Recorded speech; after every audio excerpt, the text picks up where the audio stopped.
रूस में इतनी तबाही अकेले यूक्रेन नहीं कर सकता।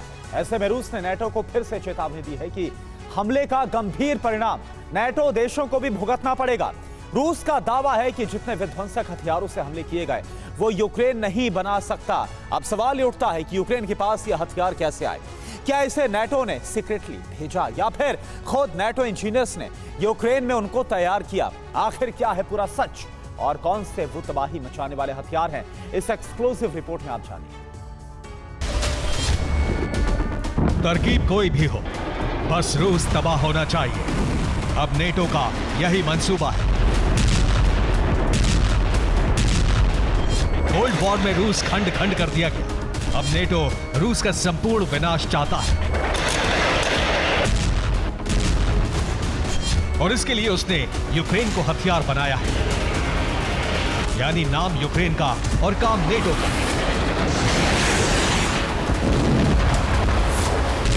बिना नाटो के यूक्रेन एक कदम भी आगे नहीं बढ़ सकता, इसलिए रूस में इतने बड़े हमले करना अकेले यूक्रेन के बस की बात नहीं।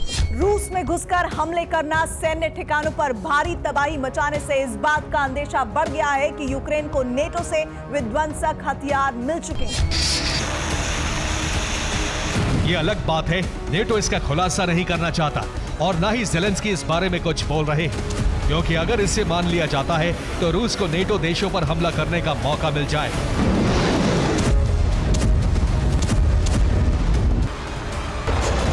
रूसी एयरबेस पर 19 फाइटर जेट भस्म हो गए। जिन हथियारों से रूस में यूक्रेन ने तबाही मचाई है उसमें दो तरह के वेपन हैं, लॉन्ग रेंज ड्रोन और स्पेशल फाइटर जेट, जो नेटो देशों से यूक्रेन को मिले।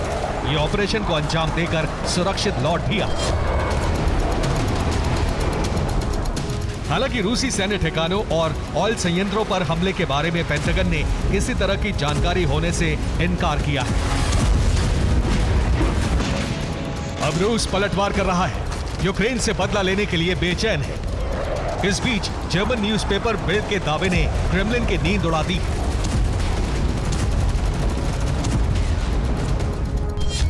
बिल्ड का दावा है कि यूक्रेन को जल्द ही लॉन्ग रेंज ड्रोन की खेप मिलने वाली है, जो शॉर्ट रेंज मिसाइल की कमी को पूरा करेगा।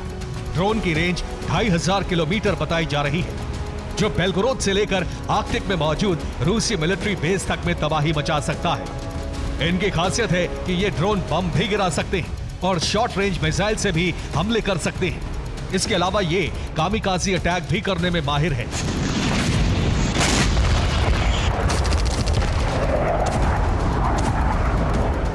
जर्मन पेपर बिल्ड ने यह भी दावा किया है कि इस साल यूक्रेन को 10 देशों से ड्रोन की खेप मिल चुकी है। यूक्रेन को लॉन्ग रेंज ड्रोन किस देश ने भेजे हैं इसकी जानकारी नहीं मिली है, लेकिन भविष्य में इसकी कई खेप और आएंगी।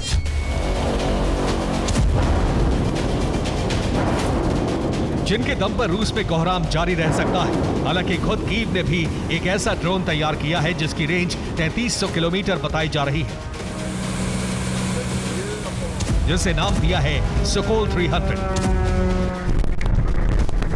जिसका इस्तेमाल यूक्रेन ने पहली बार 2 अप्रैल को रूस के तातारिस्तान में हमले के लिए किया।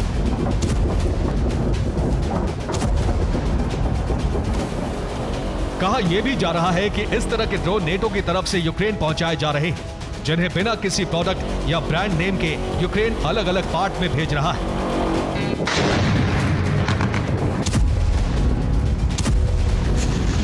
जिसे यूक्रेन सीक्रेटली असेंबल कर रहा है, जिसके बाद यूक्रेन ड्रोन को अपना नाम देकर रूस पर हमले कर रहा है, जिससे रूस को नेटो पर उंगली उठाने का मौका ना मिले।